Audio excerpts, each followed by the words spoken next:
আচ্ছা, আজকে তোমাদের একটা কমপ্লিট হিস্ট্রি। তোমার আগে পড়েছিলাম, মনে আছে হয়তো, দিয়েছিলাম এত নোটসটা, তোমার পড়ে নিতে বলেছিলাম। Evolution of press in United states, অর্থাৎ সাদা বাংলায় বললে মার্কিন যুক্তরাষ্ট্রের সংবাদপত্রের ইতিহাস। একটু দেখে নিও ওগুলো, দেখো ওগুলোতে তো বেসিক্যালি বোঝার কিছু নেই। সবার প্রথম সংবাদপত্র কি ছিল, তারপরে কি বেরিয়েছে, তারপরে কি বেরিয়েছে, মেইন কিছু ফিচার্স যদি শতক হিসাবে থাকে 17 কোন কোন সেঞ্চুরিতে মেনলি কি হয়েছে একটু শর্ট করে লিখে নেবে। আজকে যেটা পড়াবো সেটা একই জিনিস, evolution of press in Great Britain. বোঝার কিছুই নেই, তো শুরুতে আমি বলতে পারি গ্রেট ব্রিটেনের সংবাদপত্রের ইতিহাস যদি বলা যায় তাহলে এটা শুরু হয়েছিল 17 দশকে। 17th century, 18th century, 19th century, 20th century, এখন সেটা চলছে একবিংশ শতক। তো 17th সেঞ্চুরির কথা আমি শুরুর দিকটাই বলবো, পরপরগুলো তোমরা একটু দেখে নিও। 17th সেঞ্চুরিতে কি ছিল, অ্যাজ সাচ কোনো নিউজ পেপার শুরুর দিকে, অ্যাজ সাচ কোনো নিউজ পেপার যেটাকে আমরা বলি, সংবাদপত্র আমরা যেটাকে বলি, সেটা শুরুর দিকে ছিল না। শুরুর দিকে কি ছিল, নানা রকম প্যাম্পলেট বেরোতো, না পোস্টার বেরোতো, ব্যালেট বেরোতো, মানে ছোট ছোট আর কি পত্রিকা টাইপের। সেগুলো নিয়মিত বেরোতো না, মাঝে সাঝে বেরোতো। তাদের সেখানে কি থাকতো, সেখানে কিন্তু খবর থাকতো, খবরও থাকতো, এবং তার সাথে সাথে রিউমার্স থাকতো, রিউমার্স গসিপ এগুলো খুব থাকতো। মানে আমরা যদি শুরুর দিকটা দেখি ইংল্যান্ডে, গ্রেট ব্রিটেনের যদি শুরুর দিকটা দেখি, যে প্রিন্টিংয়ের, প্রিন্টের যে history, not as such news paper, print মিডিয়ার যে হিস্ট্রি তাদের, সেখানে আমরা দেখব কিছু শুরুর দিকে তারা প্রথম দিকে কিছু ওই পোস্টার, ব্যালেট, প্যাম্পলেটস এগুলো হয়তো প্রচার পত্রিকা যেগুলোকে আমরা বলি, রাস্তায় বিলিয়ে দেওয়া হতো বা টাকা দিয়ে বিক্রি করা হতো। তার মধ্যে কিছু খবরও থাকতো এবং রিউমার্সও থাকতো। সমস্যাটা কি ছিল, সমস্যাটা হয়েছে যে সেই সময় গ্রেট ব্রিটেনে প্রেসের ওপর, মানে সংবাদপত্রের ওপর একটা অথরিটেরিয়ান থিওরি বলে, তো তোমরা পড়েছো কিনা জানি না। অথরিটেরিয়ান থিওরি মানে হচ্ছে যেখানে প্রেস মিডিয়া গভর্নমেন্টের কন্ট্রোলে থাকবে। তুমি সেই অর্থে গেলে গভর্নমেন্টের প্রচার যন্ত্রে পরিণত হয় অথরিটেরিয়ান থিওরি। সেখানে রাজা ঠিক করবে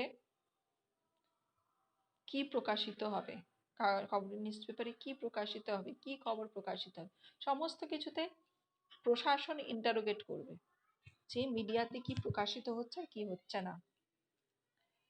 তো ইংল্যান্ডে সেটা ছিল। সেই জন্য শুরুর দিকে যদি নিউজ পেপারের কথা আমরা বলি, নিউজ পেপার কিন্তু ইংল্যান্ডে শুরু হয়নি, শুরু হয়েছিল রোমে। গ্রেট ব্রিটেনে শুরু হয়নি, শুরু হয়েছিল রোমে। কারণ রোমে সেই ল বা রেস্ট্রিকশন ছিল না গভর্নমেন্টের। তো যদি আমরা ইউকে ধরি, ইউকে যদি ধরি তাহলে আমরা দেখবো যে ইউকে সেই অর্থে নিউজ পেপার শুরু হয়েছিল রোমে। এর নামটা তোমরা একটু দেখে নিও।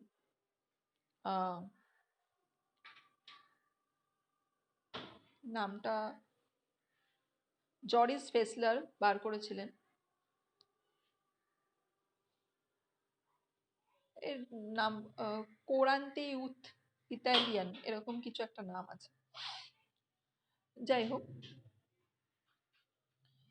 যেটা আমি বলছিলাম, 1700 শতকের শুরুর দিকে যে পত্রিকাগুলো বেরোতো সেগুলো কিন্তু নিউজ পেপারের থেকে ডিফারেন্ট ছিল। এক তো আকারে ছোট ছিল, আর সব থেকে যেটা ডিফারেন্সটা ছিল সেটা হচ্ছে নিউজ পেপারের বৈশিষ্ট্য কি, নিয়মিত বেরোবে, হয় দৈনিক বেরোবে, ডেইলি বেসিসে বেরোবে, নয়তো 15 দিন অন্তর বেরোবে, এক সপ্তাহ বাদে বাদে বেরোবে।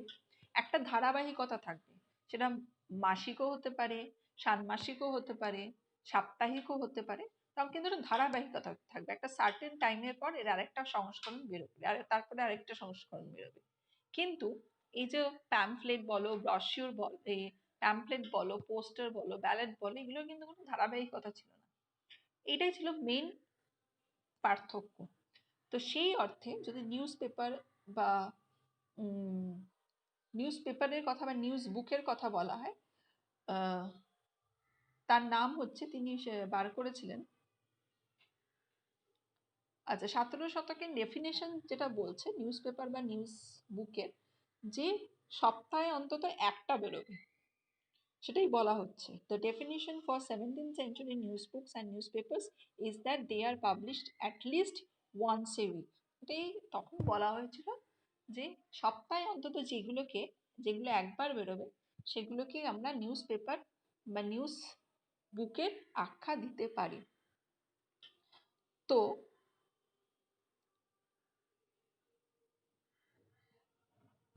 জোহান কার্লাস বলে একজন ভদ্রলোক, তিনি এরপর 1700 শতকে একটা পিরিয়ডিক্যাল বার করেন, যেটাকে বলা হয় পৃথিবীর প্রথম ফার্স্ট নিউজ পিরিয়ডিক্যাল। উনি বার করেছিলেন এটা অনেক আগে, 1605-এ উনি এটা বার করেছিলেন। কিন্তু যেটা সমস্যা ছিল, রাইট টু প্রিন্ট, যেটা আমাদের দেশে আমাদের যেটা বলি freedom of press, right two print মানে প্রিন্টের যে স্বাধীনতা, মুদ্রণের যে স্বাধীনতা, সেটা ভীষণ রকমের রেস্ট্রিকশন ছিল গ্রেট ব্রিটেনে। সেই জন্যে এই রেস্ট্রিকশনের কারণে প্রথম যে নিউজ পেপার, যেটাকে আমরা একদম নিউজ পেপার বলতে পারি, সেই নিউজ পেপার কিন্তু প্রথম প্রকাশিত হয় কোথায়? রোমে। নামটা তোমাকে বলে, জরিস ভেসলার বলে একজন ভদ্রলোক 1620 খ্রিস্টাব্দে এই রোমান ইটালিয়ান নিউজ পেপার ছিল, ইটালিয়ান নিউজ পেপারটি প্রথম প্রকাশিত করেন। এটা একটা আর ওনার একটা আলাদা পেপার ছিল, সেইটা স্টাইলটাকে ফলো করি এই ইংলিশ ল্যাঙ্গুয়েজের এই নিউজ পেপারটা বেরিয়েছিল। আচ্ছা,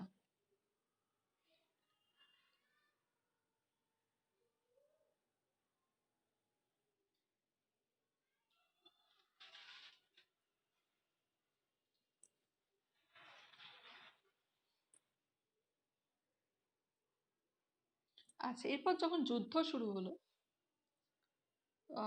ফার্স্ট যুদ্ধের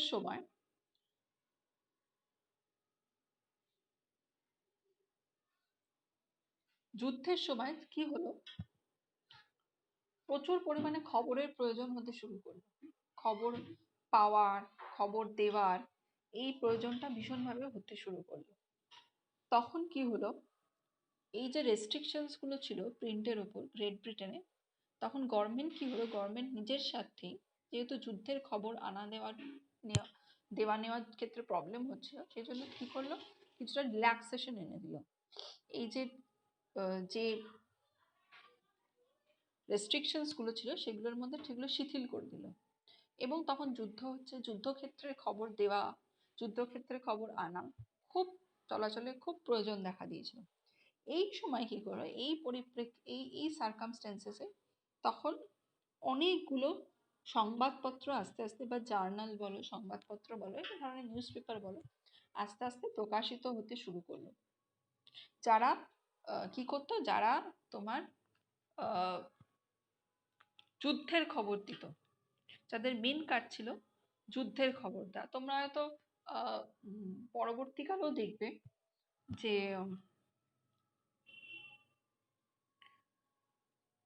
রয়টার্সের যদি আমরা উদাহরণ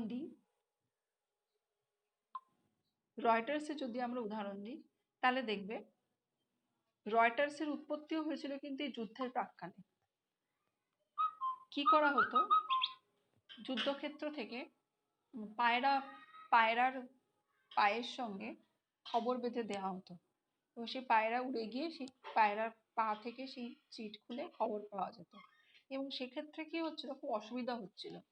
তখন দেখা গেল যে আরো তাড়াতাড়ি কি করে খবর পৌঁছে দেওয়া যায়, আরো তাড়াতাড়ি কি করে খবর দেওয়া নেওয়া করা যায় তার একটা কোনো কিছু নতুন পদ্ধতি আবিষ্কার হওয়া দরকার।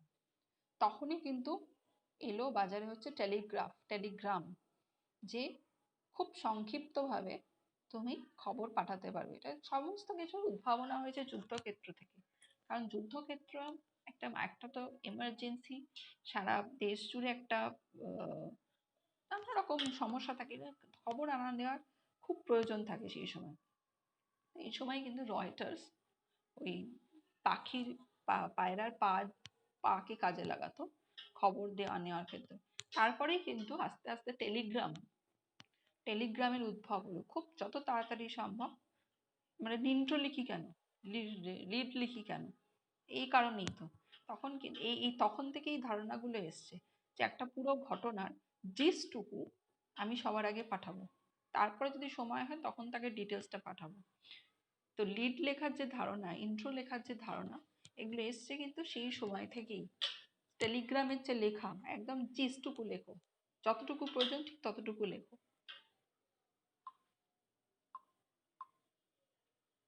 কম লিখে খবরটাকে আগে পৌঁছে দাও, তারপরে তুমি লিখবে। তো এইভাবে শুরু করলো যুদ্ধের খবর দেওয়া নেওয়ার ক্ষেত্রে। প্রথম আস্তে আস্তে তোমার নিউজ পেপার চালু হওয়া শুরু করলো গ্রেট ব্রিটেনে।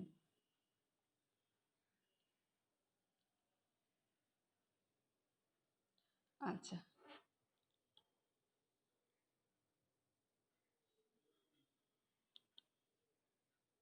এই সময় একটা বিখ্যাত কাগজ ছিল লন্ডন গেজেট। এই যুদ্ধের প্রাক্কালেই কিন্তু এটি প্রথম প্রকাশিত হলো। লন্ডন গেজেট খুব বিখ্যাত কাগজ। এটা প্রকাশিত হয়েছিল 16ই নভেম্বর 1665। একটা কিন্তু এখনো 17শো শতক চলছে, 1665।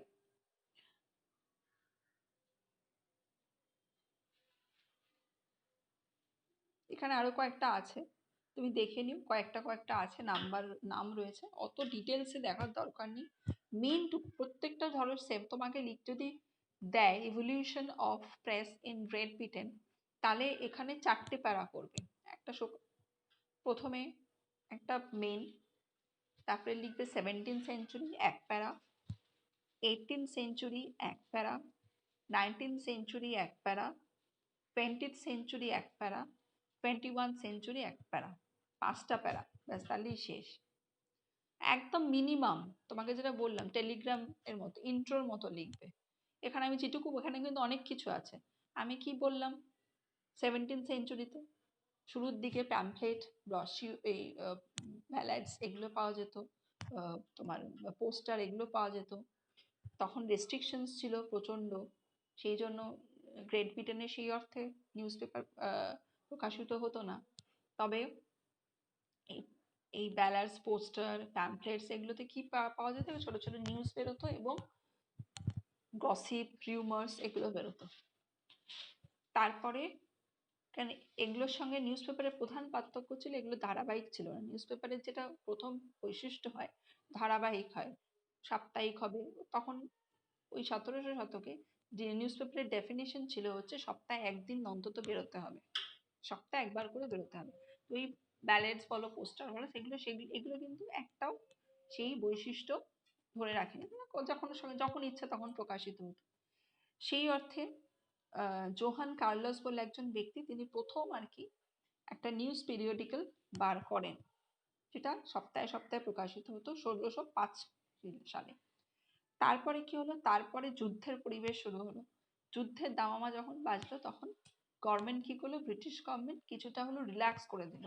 যে রেস্ট্রিকশনটা ছিল প্রেসের ওপর, সেই প্রেসের ওপর রেস্ট্রিকশনটাকে রিল্যাক্স করে দিল। কেন না, যুদ্ধক্ষেত্রে খবর দেওয়া নেওয়ার ক্ষেত্রে অনেক রিল্যাক্সেশন জরুরি, অনেক সুবিধা, অনেক নইলে যুদ্ধের খবর পাওয়া যাবে না, সেই জন্য রিল্যাক্স করে দিল। এবং সেই সময় থেকেই কিন্তু আস্তে আস্তে তার আগে রোমে একটা কাগজ বেরিয়েছিল, এটা তোমরা লিখতেও পারো নাও লিখতে পারো। যখন রেস্ট্রিকশন ছিল গ্রেট ব্রিটেনে, তখন লন্ডনে কোনো কাগজ বেরোয়নি, তখন রোমে একটা নিউজ পেপার বেরিয়েছিল। তারপরে গ্রেট ব্রিটেনের কথায় যদি আসে, তাহলে ঠিক যুদ্ধ যখন শুরু হলো, তখনই কিন্তু আস্তে আস্তে টেকনোলজিক্যাল ডেভেলপমেন্ট হলো, তখনই আস্তে আস্তে এই খবরের কাগজ গ্রেট ব্রিটেনে সেই অর্থে ইভলিউশন অফ প্রেস সেই অর্থে শুরু হলো হচ্ছে এই সময় থেকে। এই সময় লন্ডনে বিখ্যাত কাগজ লন্ডন গেজেট প্রকাশিত হলো 1665 সালে। তো সেই অর্থে দেখতে গেলে ওই রোমের কথাটা তোমরা নাও লিখতে পারো, শুধু এই দুটো কথা লিখে দিলেই হবে। এবার যদি আমি চলে আসি 18th সেঞ্চুরিতে, 18th সেঞ্চুরিতে কি আছে এই সময় বলছে 12টি লন্ডনের নিউজ পেপার এবং 24টি প্রভিন্সিয়াল পেপার 1720 শতাব্দের মধ্যেই বেরোয়। আর Daily Courant was the first daily newspaper. লন্ডনে যদি দৈনিক, তোমাদের শর্ট কোয়েশ্চেন আসতে পারে, দৈনিক লন্ডনের প্রথম দৈনিক সংবাদপত্র কি? লন্ডনের প্রথম দৈনিক সংবাদপত্র হচ্ছে daily current. Daily current, COURANT, daily current. ঠিক আছে, আচ্ছা। The public advertiser was started by Henry Woodfall in the 18th century. আচ্ছা, এই ডেলি কারেন্ট প্রকাশিত হয়েছিল 1720 সালে। 1720 সালে। আচ্ছা, প্রথম ব্রিটিশ জার্নালিস্ট যিনি জাতীয়তা ক্ষেত্রে গুরুত্ব পেয়েছিলেন তার নাম হচ্ছে ড্যানিয়েল ডিফো। এই কয়টা বিশেষ কিছু জিনিস উল্লেখ করে রাখবে। এই সময় থেকে 18th সেঞ্চুরির সময় থেকে একদম পুরো দমে সংবাদপত্র প্রকাশিত হতে শুরু করো, ফুল ফ্লেজে। তখন তো আর সেই রকম রেস্ট্রিকশন নেই, সেরকম অবস্থাও নেই, তখন ফুল ফ্লেজে নিউজ পেপার বেরোতে শুরু করবে। এখান থেকে তোমাদের শুধু পড়ে নিতে হবে কয়েকটা নিউজ পেপারের নাম, পরপর পরপর কয়েকটা কি নিউজ পেপার বেরিয়েছে এবং তারা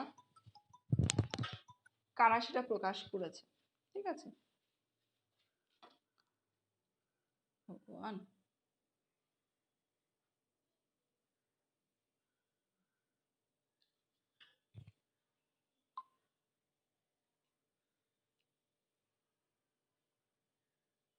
এখানে প্রচুর নাম আছে, কারা কারা কি প্রথমে।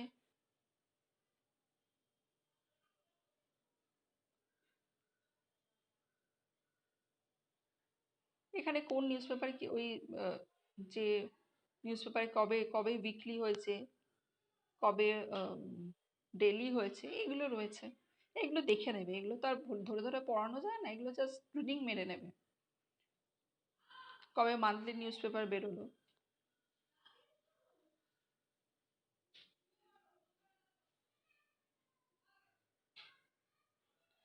এখন থেকে পুরোপুরি তোমার ওই জাস্ট কি কি নিউজ পেপার বেরিয়েছে, কারা কারা বের করেছে, নাম কয়েকটা কয়েকটা জাস্ট এক প্যারা করে লিখবে। 17th সেঞ্চুরির ডিটেলস ফরম্যাটটা লিখবে, কি পরিস্থিতি ছিল। আর 18th সেঞ্চুরিতে কয়েকজন বিখ্যাত প্রকাশক কি কি নিউজ পেপার বার করেছে, সেটা কবে দৈনিক হয়েছে, এভাবে যদি এক প্যারা 3-4টে কাগজের নাম, প্রকাশক, এভাবে এক প্যারা লিখে নেবে। 19th সেঞ্চুরিতেও তাই লিখবে, 20th সেঞ্চুরিতেও তাই লিখবে। 21 সেঞ্চুরিতে গিয়ে 21st সেঞ্চুরিতে গিয়ে একটু ডিটেলসে একটু লিখতে হবে। এই যে কিছু কিছু সমস্যা আছে। দ্য ফোন হ্যাকিং স্ক্যান্ডাল, ঠিক আছে, তোমরা হয়তো জানো রুপার্ট মার্ডক। রুপার্ট মার্ডক কিন্তু এই আমাদের গ্রেট ব্রিটেনের ইভলিউশন অফ গ্রেট প্রেস, যদি আমি গ্রেট ব্রিটেনে দেখি, দ্য টাইমসের মালিক হচ্ছেন রুপার্ট মার্ডক। রুপার্ট মার্ডক কিন্তু তোমাদের আলাদা করেও শর্ট নোট আসতে পারে, যেহেতু তোমরা evolution of press in Great Britain করছো, এটা তোমরা লিখে রাখো, হাতের কাছে খাতা থাকলে লিখে রাখো রুপার্ট মার্ডকের শর্ট নোট। শুধু রুপার্ট মার্ডক আসতে পারে। Rupert Murdoch as a one of the press baron in in in world famous press baron Rupert Murdoch, the টাইমসের মালিক, এবং তার অনেক ঘটনাবহুল জীবন। তার একমাত্র আরেকটা ভীষণ রকমের ঘটনা হচ্ছে the phone hacking scandal. Rupert মার্ডকের বিরুদ্ধে চার্জ এসেছিল, তিনি বিভিন্ন যে নেতা মন্ত্রী আছে গ্রেট ব্রিটেনে বা আমেরিকাতে, সারা ওয়ার্ল্ডেই এদের তো আধিপত্য, সমস্ত বড় বড় ব্যক্তিদের ফোন হ্যাকিং করতো রুপার্ট মার্ডকের টাইমস। এই নিয়ে ওর বিরুদ্ধে একটা অভিযোগ উঠেছিল।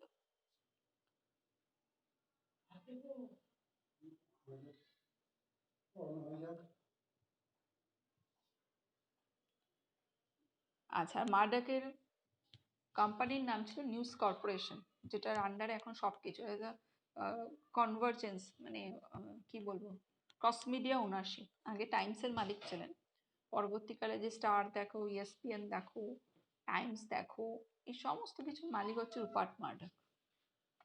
কোম্পানির নাম হয়েছে নিউজ কর্পোরেশন। রুপার্ট মার্ডাক কিন্তু আলাদা করে পড়বে, 21st সেঞ্চুরিতে যদি পড়তে হয় রুপার্ট মার্ডাক আছে।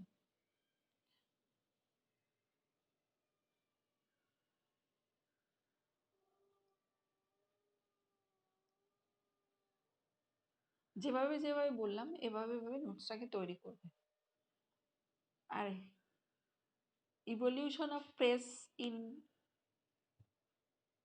Evolution of press in Great Britain বলে যদি কোথাও সার্চ করো, কোথাও কিছু পাবে না, বইও নেই। বই বলতে এখন তোমাকে ব্রিটিশ নিউজ পেপারের বই কিনতে হবে, সেরকম আমার কাছে পিডিএফ আছে, কিন্তু সেই পিডিএফ এর মাথা থেকে পা পর্যন্ত অনেক, মানে মাথা ঠুকতে হবে ওই পিডিএফ দেখলে। একটা গোটা বই রয়েছে ইভলিউশন, পুরো ব্রিটিশ নিউজ পেপারের হিস্ট্রি বলে একটা গোটা বই রয়েছে, ওই বই তো পড়ে লাভ নেই। তোমরা সোজা উইকিপিডিয়ায় যাও, উইকিপিডিয়ায় দেখবে একটা হেডিং দিয়ে, তারপরে 17th century, 18th century, 19th century, 20th century, 21 century বলে ওরা ভাগ করে দিয়েছে। ওইগুলো থেকে জিস্ট করে নাও, জিস্ট করে নোটটা তৈরি করে নাও, ঠিক আছে? নোটটা তৈরি করে, ইংলিশ হোক বা বাংলা দুজনেই এক সেম, নোটটা তৈরি করে নাও। বাংলা যাদের পড়বে, বাংলা তো বাংলাটা করে নিতে পারবে, কিন্তু ওখান থেকে ভাষাটাকে ঠিক করে নিতে হবে। নোটটা তৈরি করে ফেলো আজকেই, খুব বেশি নোট বড় তৈরি হয়, তোমরা তো জানোই কত নাম্বারের পরীক্ষা দিতে হয়। প্রত্যেকটা এক প্যারা করে 5 থেকে 6 থেকে 7 প্যারার একটা উত্তর হবে, এটা লিখে আজকেই তৈরি করে ফেলো, ঠিক আছে? আর আমাকে চ্যাট বক্সে রোল নাম্বারগুলো দিয়ে দাও। কেউ কিন্তু হোয়াটসঅ্যাপে রোল নাম্বার দেবে না, হোয়াটসঅ্যাপে রোল নাম্বার দিলে কিন্তু সেটা অ্যাকসেপ্টেড হবে না। এইটা আমি ক্যাম্পাস টেকনোলজি পোর্টাল থেকে নিচ্ছি ক্লাসটা। এই রোল নাম্বারগুলো এখানে রেকর্ডেড হয়ে থাকবে, এখান থেকেই যাবে। হোয়াটসঅ্যাপে রোল নাম্বার কিন্তু আমরা কেউ নেব না, হোয়াটসঅ্যাপে রোল নাম্বারে কোনো প্রমাণ নেই তুমি এই ক্লাসটা করেছো কিনা।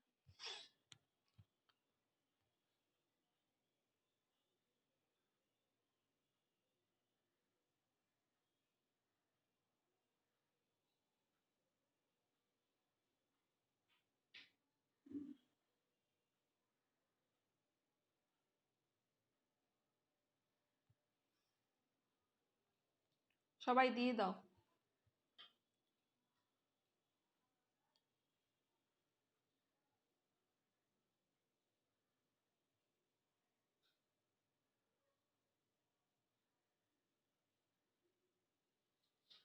20 জন দিয়েছো কিন্তু।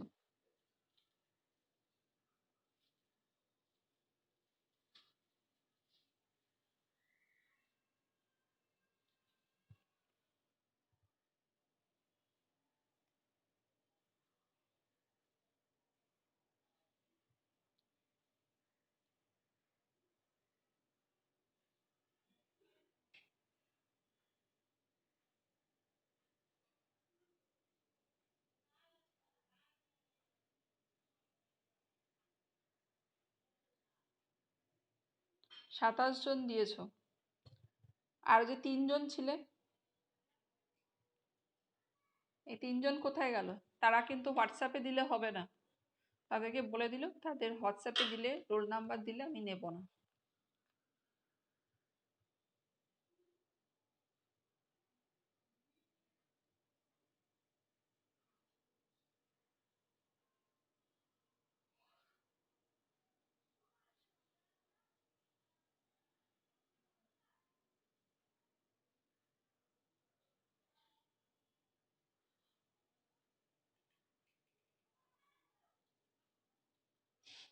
আরো 2 জন আছে। এখন জয়েন করে কি হবে? এখন জয়েন করে কি হবে, ক্লাস তো হয়ে গেছে।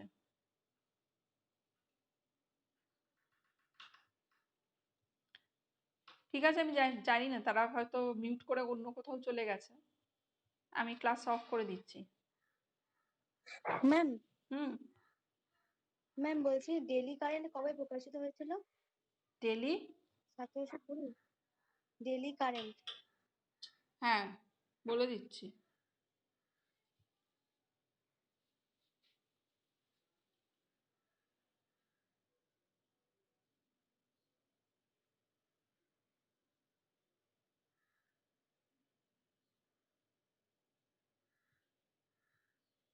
বুঝতে পারছি না কোথা থেকে পড়ালাম আমি।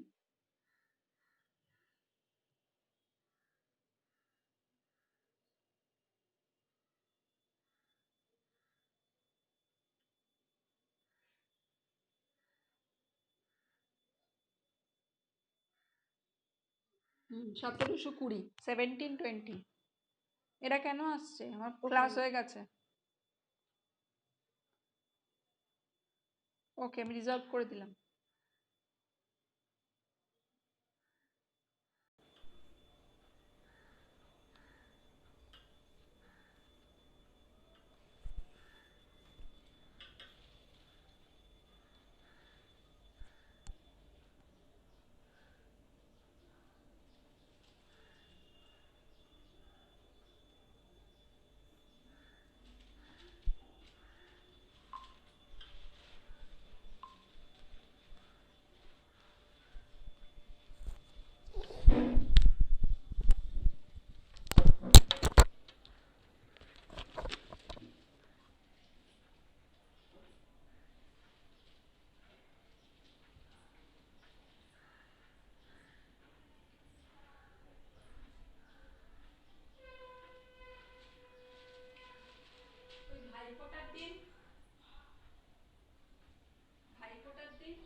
ভাইফোঁটার দিন কিছু ভাইফোঁটার দিন আমি আর পিপি আগের দিন গিয়ে মিষ্টি এনে রাখবো আর অর্ডার দিয়ে রাখবো। ওই বাড়িতে কিচ্ছু করতে হবে না। সকালে মিষ্টি আনবো, সকালে মিষ্টি আনবো, ওটা দিয়ে ফোটা হবে, তারপরে বিরিয়ানি নিয়ে আসবো। কি হবে? তারপরে বিরিয়ানি পিপি আর আমি অর্ডার দেবো। টুকুরি বলছিল এবার ভাইফোঁটা বাদ দিলে হয় না। কজন আসবে ঠিক করে? কারণ টুকুরি তো পিপিকে জ্বালিয়ে মারছে, কবে ভাইফোঁটা হবে, কবে ভাইফোঁটা হবে, দিনে একবার করে ফোন করে। হ্যাঁ, বলছে বাবিনের জন্য কি করি।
আমার চুলটাতে কত সোনা ছিল গো? 16 গ্রাম। 16 গ্রাম, 16 গ্রাম অনেক কম। পিপির মেয়ে একটা বালা কিনেছে, 26 গ্রাম, 1.5 লাখ টাকা।